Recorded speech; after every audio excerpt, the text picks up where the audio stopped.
Hi hello welcome to our channel Sravanthi Valloju home blogs. Today special recipes. Ugadi పండుగ సందర్భంగా simple గా prepare చేసుకుని 4 రకాల ప్రసాదాలను ఈజీగా ఎలా తయారు చేసుకోవాలో చూపించబోతున్నాను. పాలు లేకుండా కమ్మటి పరమాన్నం, సింపుల్ గా టేస్టీ పులిహోర, అలాగే సేమియా వాడకుండా క్యారెట్ తురుము సగ్గుబియ్యంతో కమ్మటి క్యారెట్ సగ్గుబియ్యం పాయసం, ఉగాది స్పెషల్గా ప్రిపేర్ చేసుకునే కమ్మటి పూర్ణం బూరెలను ఎలా తయారు చేయాలో చూసేద్దామా? ముందుగా పాలు లేకుండా ప్రిపేర్ చేసుకుని కమ్మటి పరమాన్నాన్ని ఎలా తయారు చేయాలో చూసేద్దామా? ముందుగా కుక్కర్ను తీసుకోండి. కుక్కర్లో అయితే రైస్ తొందరగా మెత్తగా ఉడికిపోతుంది. ఇలా తీసుకున్న కుక్కర్ బౌల్లోనికి 1 కప్పు వరకు రైస్, అదే కప్పుతో 1/2 కప్పు వరకు పెసరపప్పును తీసుకోండి. పెసరపప్పును కూడా బౌల్లోకి వేసుకున్న తర్వాత వాటర్ పోసి 1 నుంచి 2 సార్లు శుభ్రంగా కడిగి తీసుకోండి. ఇలా శుభ్రంగా కడిగి తీసుకున్న రైస్లోనికి 1 కప్పు రైస్కి 3 కప్పుల వాటర్ని యాడ్ చేయండి. అలాగే 1/2 కప్పు పెసరపప్పుకి 1 కప్పు వరకు వాటర్ని యాడ్ చేసేయండి. అంటే మొత్తంగా 4 కప్పుల వరకు వాటర్ని వేయండి. వాటర్ వేసిన తర్వాత కుక్కర్ పై మూత పెట్టి ఇలా రెడీ అయిన కుక్కర్ను స్టవ్ పై పెట్టుకొని 3 నుంచి 4 విజిల్స్ వచ్చేంత వరకు ఉడికించండి. ఇలా రైస్ 3 విజిల్స్ వచ్చేంత వరకు ఉడికించిన తర్వాత కుక్కర్లోని ఆవిరి మొత్తాన్ని తీసేసి మాత్రమే బౌల్పై మూతను తీసి రైస్ని ఒకసారి కలపండి. కుక్కర్లో కాకుండా రైస్ని నార్మల్ బౌల్లో అయినా ఉడికించి తీసుకోవచ్చు. తర్వాత స్టవ్ వెలిగించి వేరొక బౌల్ని పెట్టుకొని అందులో మనం రైస్ని ఏ కప్పుతో అయితే తీసుకున్నామో అదే కప్పుతో కప్పున్నర వరకు సన్నగా చాప్ చేసిన బెల్లం తరుగును వేయండి. తర్వాత అదే కప్పుతో కప్పున్నర వరకు వాటర్ని వేసి బెల్లం పూర్తిగా కరిగేంత వరకు కలుపుతూ ఉండండి. బెల్లం ఇలా పూర్తిగా కరిగిన తర్వాత ఒకసారి వడకట్టి తీసుకోండి. ఇలా చేయడం ద్వారా బెల్లంలో ఏవైనా నలకలు ఉంటే అవి జల్లిలోకి వచ్చేస్తాయి. బెల్లం పూర్తిగా కరిగి వాటర్ ఇలా మసులుతూ ఉన్నప్పుడు 4 కచ్చా పచ్చగా దంచిన ఇలాచి ముందుగానే ఉడికించి తీసుకున్న రైస్ను వేసి రైస్ ఎక్కడ ఉండలు లేకుండా గరిటెతో ప్రెస్ చేస్తూ బెల్లం రసంలో కలిసేలా బాగా కలపండి. బెల్లం రసం రైస్ ఎక్కడ ఉండలు లేకుండా చక్కగా కలిసిన తర్వాత బౌల్పై మూతను పెట్టి 5 నిమిషాల వరకు లో ఫ్లేమ్లో ఉడికించండి. 5 నిమిషాలు లో ఫ్లేమ్లో చక్కగా ఉడికిన తర్వాత మనం రైస్ని ఏ కప్పుతో అయితే తీసుకున్నామో అదే కప్పుతో 1 కప్పు వరకు నెయ్యిని తీసుకొని కొద్దిగా నెయ్యిని వేసుకుంటూ రైస్ మొత్తం కలిసేలా కలపండి. నెయ్యి మొత్తం ఒకేసారి కాకుండా ఇలా స్పూన్ వైజ్గా కొద్దిగా వేసుకుంటూ రైస్ని కలుపుతూ మళ్ళీ కాస్త నెయ్యిని యాడ్ చేస్తూ కలపడం ద్వారా రైస్లో నెయ్యి చక్కగా కలిసిపోతుంది. ఇలా 3 నుంచి 6 టేబుల్ స్పూన్ల వరకు నెయ్యిని వేసి రైస్ మొత్తం కలిసేలా కలిపి స్టవ్ ఆఫ్ చేసేయండి. నెయ్యి కొలత కప్ వైజ్గా చెప్పాలంటే 1/2 కప్పు వరకు నెయ్యిని తీసుకొని కొద్దిగా వేసుకుంటూ కలుపుకోండి. నెయ్యి స్వీట్ రైస్లో చక్కగా కలిసిన తర్వాత స్టవ్ ఆఫ్ చేసి ఇలా రెడీ అయిన రైస్కు డ్రై ఫ్రూట్స్తో పోపును ప్రిపేర్ చేసుకుందాం. స్టవ్ వెలిగించి చిన్న కళాయిని పెట్టుకొని 2 టేబుల్ స్పూన్ల నెయ్యిని వేయండి. నెయ్యి కాస్త హీట్ అయిన తర్వాత 1/2 కప్పు వరకు కాజు, 1/2 కప్పు వరకు చిన్న ముక్కలుగా కట్ చేసిన బాదాం, 1/2 కప్పు కిస్మిస్, 1/2 కప్పు వరకు గుమ్మడి గింజలు, 1/2 కప్పు వరకు వాటర్ మిలాన్ సీడ్స్. ఇలా డ్రై ఫ్రూట్స్ వేసిన తర్వాత డ్రై ఫ్రూట్స్ మొత్తం మంచి గోల్డెన్ కలర్ వచ్చేంత వరకు కలుపుతూ ఫ్రై చేయండి. వాటర్ మిలాన్ సీడ్స్ గుమ్మడి గింజలు మీకు అందుబాటులో లేకపోతే స్కిప్ చేసేయండి. డ్రై ఫ్రూట్స్ మంచి గోల్డెన్ కలర్ రాగానే ముందుగానే రెడీ అయిన స్వీట్ రైస్పై ఇలా రెడీ అయిన పోపును వేసేయండి. పోపు వేసిన తర్వాత రైస్ కలిసేలా ఒకసారి కలపండి. అంతే, పాలు లేకుండా టేస్టీ స్వీట్ రైస్ రెడీ. సింపుల్గా ప్రిపేర్ చేసుకుని స్వీట్ రైస్ లేదా పరమాన్నాన్ని ఎలా తయారు చేయాలో చూశారు కదూ. సింపుల్గా ప్రిపేర్ చేసుకునే టేస్టీ పులిహోరను ఎలా తయారు చేయాలో చూసేద్దామా? ముందుగా రైస్ని ప్రిపేర్ చేయడం కోసం ఒక బౌల్ని తీసుకొని అందులో 2 గ్లాసుల వరకు రైస్ని తీసుకోండి. నేను తీసుకున్న 2 గ్లాసుల రైస్ వెయిట్ వచ్చేసి గ్రామ్స్ వైజ్గా చెప్పాలంటే 500 గ్రామ్స్ వరకు ఉంటాయి. ఇలా తీసుకున్న రైస్ మునిగేంత వరకు వాటర్ని పోసి 1 నుంచి 2 సార్లు శుభ్రంగా కడగండి. తర్వాత మనం ప్రిపేర్ చేసేది పులిహోర కనుక రైస్ పొడి పొడిగా ఉంటేనే బాగుంటుంది. కాబట్టి 1 గ్లాస్ రైస్కి గ్లాసున్నర వాటర్ చొప్పున యాడ్ చేసుకోండి. వాటర్ కన్సిస్టెన్సీ మీరు తీసుకునే రైస్ని బట్టి మారుతుంది. వాటర్ పోసిన తర్వాత రైస్ పొడి పొడిగా అవ్వడం కోసం 2 టేబుల్ స్పూన్ల ఆయిల్ని వేసి బౌల్పై మూతను పెట్టి ఇలా ప్రిపేర్ చేసుకున్న బౌల్ను స్టవ్పై పెట్టుకొని రైస్ ఒక పొంగు వచ్చేంత వరకు స్టవ్ని హై ఫ్లేమ్లో ఉంచి ఉడికించండి. తర్వాత పులిహోరకు పులుసును ప్రిపేర్ చేయడం కోసం 100 గ్రామ్స్ వరకు చింతపండును తీసుకోండి. మనం 500 గ్రామ్స్ వరకు రైస్ని తీసుకున్నాము కాబట్టి 50 గ్రామ్స్ కంటే కాస్త ఎక్కువగా చింతపండు తీసుకుంటే సరిపోతుంది. అంటే 1 కేజీ రైస్కి 150 గ్రామ్స్ వరకు చింతపండు పడుతుంది. నేను తీసుకున్నది 100 గ్రామ్స్ కప్పు గనక 3/4 కప్పు వరకు చింతపండును తీసుకున్నాను.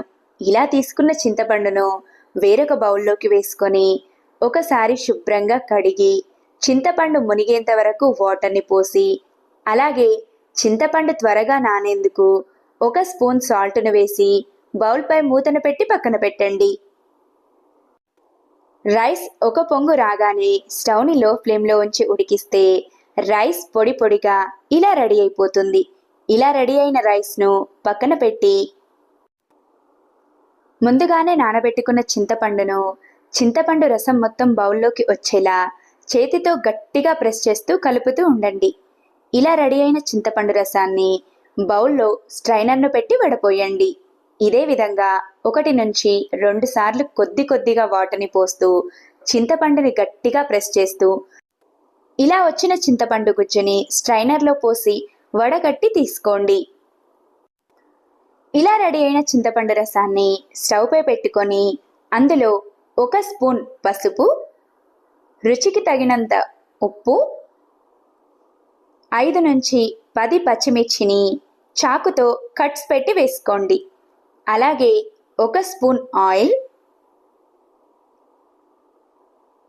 3 రెమ్మల కరివేపాకును వేసి పసుపు కలిసేలా చింతపండు రసాన్ని ఒకసారి కలిపి చింతపండు రసం కాస్త చిక్కబడేంత వరకు స్టవ్ని మీడియం ఫ్లేమ్లో ఉంచి కలుపుతూ ఉడికించండి.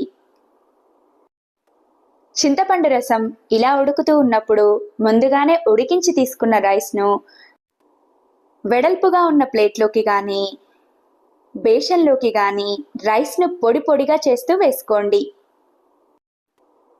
ఇలా ముందుగానే రైస్ని పొడి పొడిగా చేయడం వలన పులిహోరని ఈజీగా కలుపుకోవచ్చు.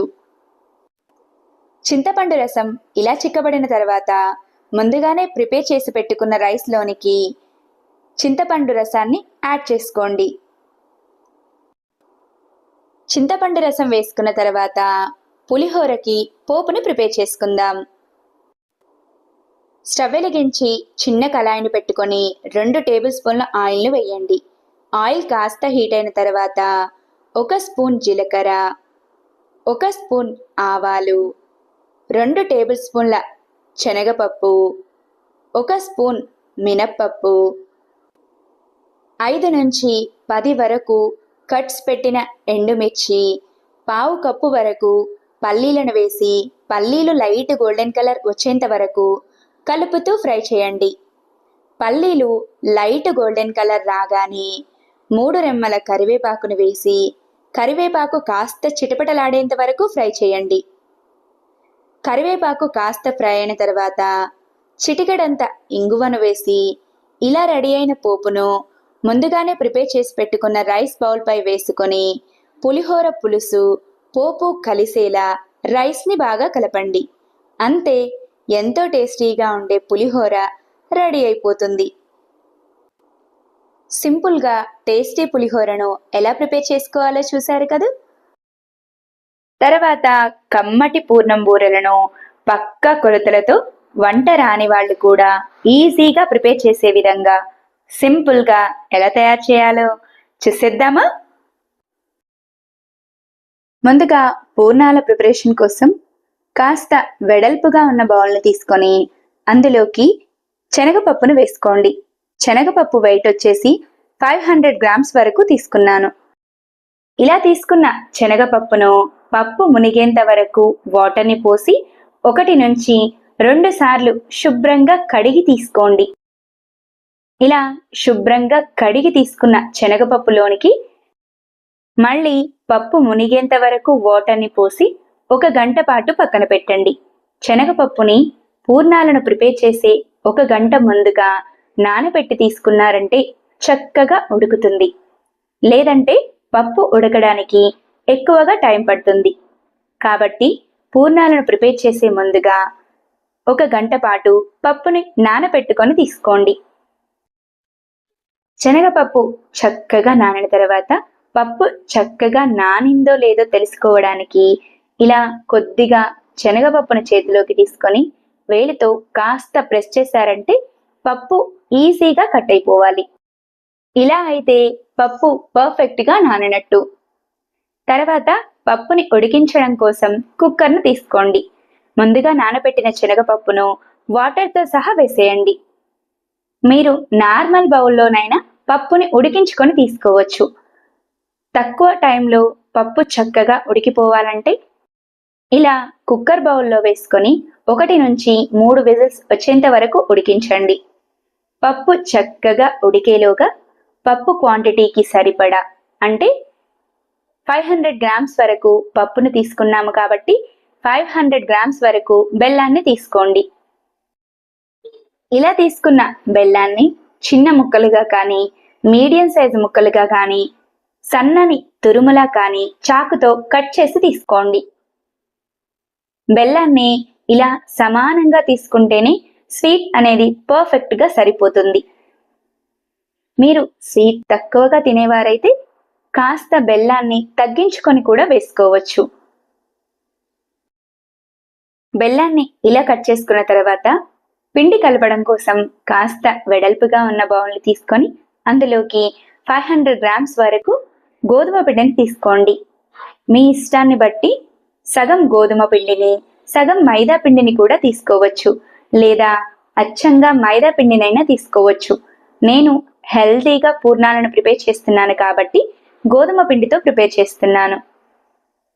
ఇలా తీసుకున్న గోధుమ పిండిలోనికి 1/2 టీ స్పూన్ వరకు సాల్ట్, 1/2 టీ స్పూన్ వరకు వంట సోడా, కొద్దిగా వాటర్ని వేసుకొని విస్కర్తో పిండి ఎక్కడా ఉండలు లేకుండా కలుపుకోండి. మీకు విస్కర్ అందుబాటులో లేనట్టయితే స్పూన్తోనైనా పిండిని కలుపుకోవచ్చు. ఇలా పిండిని ఎక్కడా ఉండలు లేకుండా కొద్దిగా వాటర్ని వేసుకుంటూ కలుపుకున్న తర్వాత పిండి థిక్నెస్ను చెక్ చేసుకోండి. పిండి మరీ గట్టిగా అనిపించినా కొద్దిగా వాటర్ని వేసుకొని అడ్జస్ట్ చేసుకోండి. పూర్ణాలను వేయడానికి పిండి మరీ లూజ్గా కాకుండా అలా అని మరీ స్టిక్కీగా కాకుండా మీడియం సైజ్గా, అంటే మనం బోండాలని ప్రిపేర్ చేయడం కోసం పిండిని ఏ విధంగా అయితే కలుపుకుంటామో అదే థిక్నెస్లో ఉంటే సరిపోతుంది.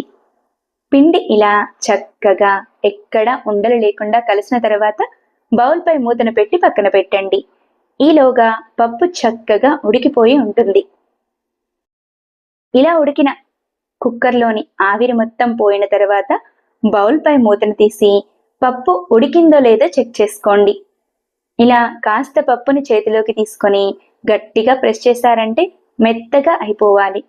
ఇలా రెడీ అయితే పప్పు పర్ఫెక్ట్గా ఉడికినట్టు. తర్వాత పూర్ణం ప్రిపేర్ చేయడం కోసం స్టవ్ వెలిగించి బౌల్ను పెట్టుకొని ఉడికించిన పప్పును బౌల్లోనికి వాటర్తో సహా వేసేయండి. పప్పును వేసుకున్న తర్వాత ముందుగా చిన్న ముక్కలుగా కట్ చేసి తీసుకున్న బెల్లం తరుగును కూడా వేసి స్టవ్ని మీడియం ఫ్లేమ్లో ఉంచి మధ్య మధ్యలో కలుపుతూ ఉడికించుకోండి.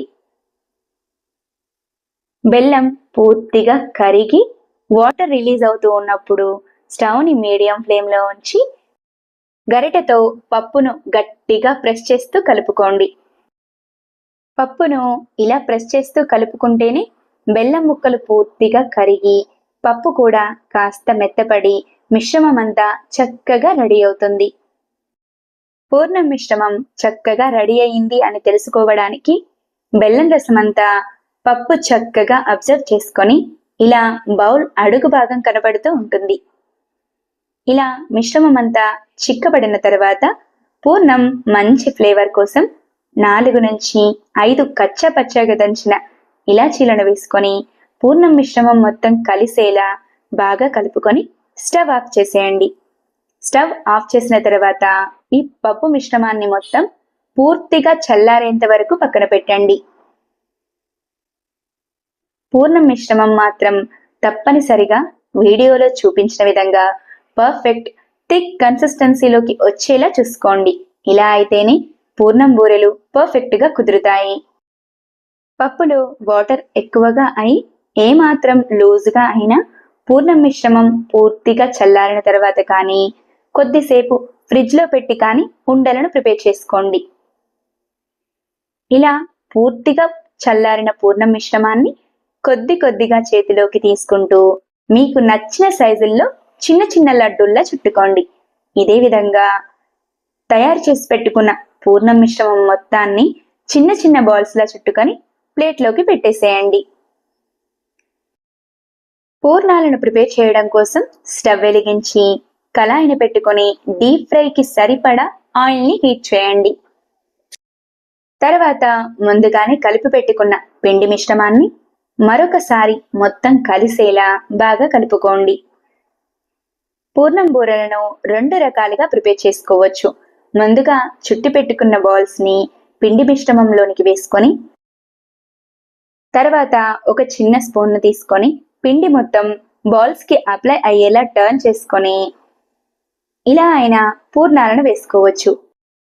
లేదా రెండవ పద్ధతిలో ఇలా బాల్ని పిండి మొత్తం అప్లై అయ్యేలా చేతితో టర్న్ చేసుకొని అయినా పూర్ణాలను ఆయిల్లోనికి వేసుకోవచ్చు.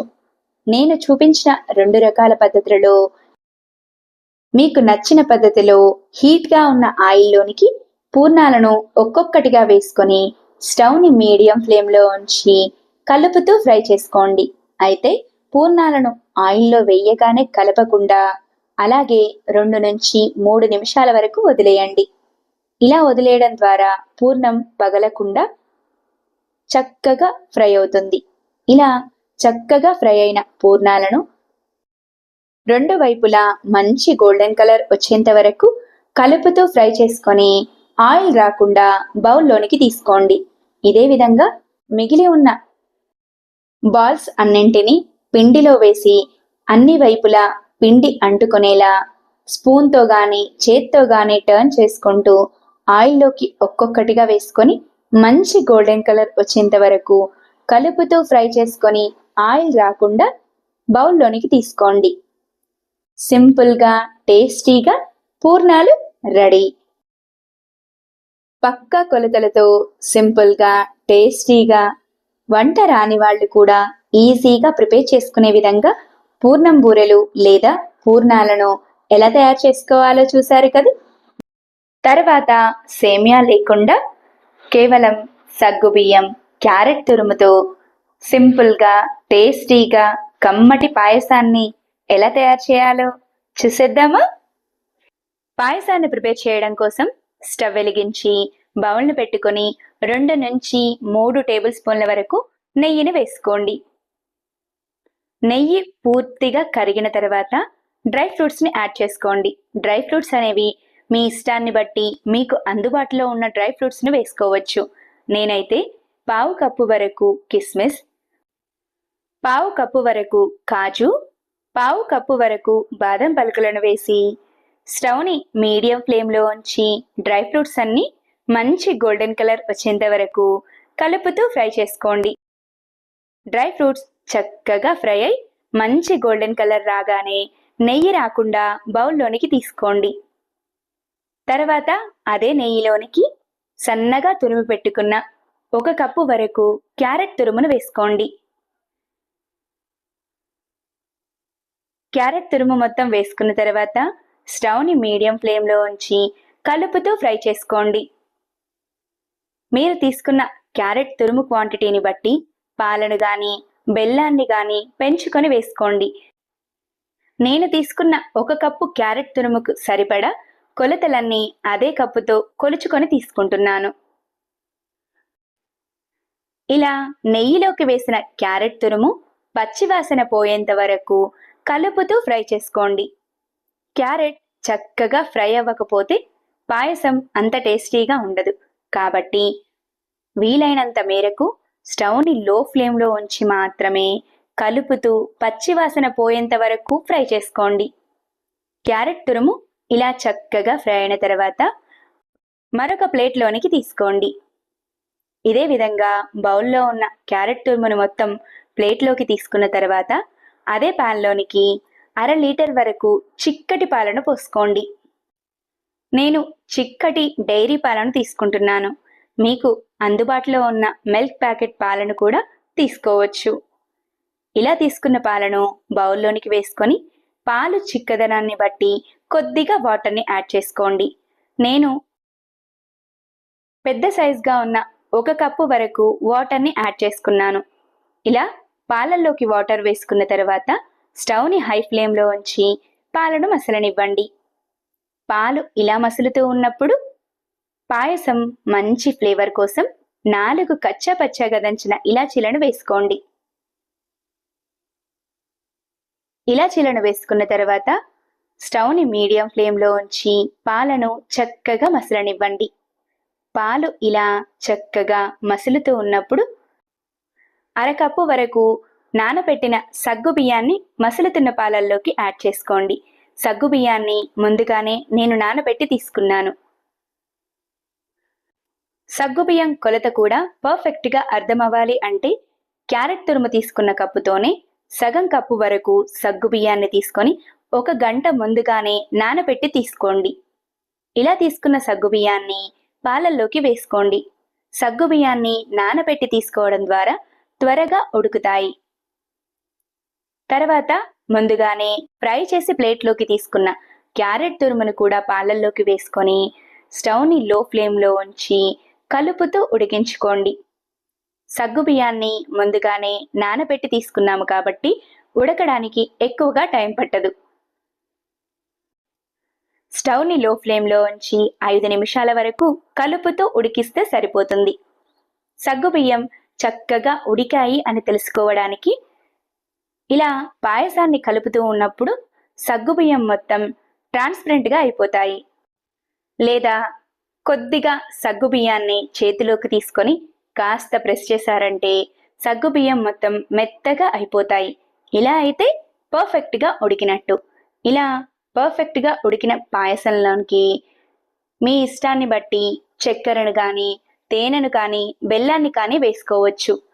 మీరు షుగర్ని తీసుకున్నట్టయితే ఈ పాయసంలోనే ముందుగా క్యారెట్ని తీసుకున్న కప్పుతోటే 3/4 కప్పు వరకు షుగర్ని వేసుకొని ఉడికించుకోండి. మీరు బెల్లంతో పాయసాన్ని ప్రిపేర్ చేస్తున్నట్టయితే స్టవ్ ఆఫ్ చేసిన తర్వాత మాత్రమే 3/4 కప్పు వరకు సన్నగా తురిమిన బెల్లాన్ని పాయసంలోనికి వేసుకొని బౌల్పై మూతను పెట్టి పాయసం వేడి పూర్తిగా చల్లారేంత వరకు పక్కన పెట్టండి. పాయసం వేడి కాస్త చల్లారిన తర్వాత బెల్లం తురుము కలిసేలా బాగా కలుపుకోండి. పాయసం ఉన్న వేడికి బెల్లం తురుము చక్కగా కరిగి పాయసంలో కలిసిపోతుంది. బెల్లం ఇలా పాయసంలో చక్కగా కలిసిన తర్వాత ముందుగానే నెయ్యిలో ఫ్రై చేసి తీసుకున్న డ్రై ఫ్రూట్స్ను పాయసంలోకి వేసేసి పాయసం మొత్తం కలిసేలా బాగా కలపండి. అంతే, సింపుల్గా టేస్టీగా క్యారెట్ సగ్గుబియ్యం పాయసం రెడీ. ఉగాది పండుగ సందర్భంగా సింపుల్గా ప్రిపేర్ చేసుకునే 4 రకాల ప్రసాదాలను ఎలా తయారు చేయాలో చూసారు కదూ. నా వీడియో కనుక మీకు నచ్చినట్టయితే లైక్ చేయండి. ఇలాంటి మరెన్నో ఇంట్రెస్టింగ్, టేస్టీ, హెల్తీ రెసిపీస్ కోసం నా ఛానల్ని సబ్స్క్రైబ్ చేయండి. నేను ఉగాది ప్రిపరేషన్గా చూపించిన 3 రకాల రెసిపీలలో మీకు ఏ రెసిపీ అంటే బాగా ఇష్టమో తప్పకుండా కామెంట్ చేయండి. Thanks for watching. అందరికీ ఉగాది శుభాకాంక్షలు. Wait for new recipes daily 6 AM.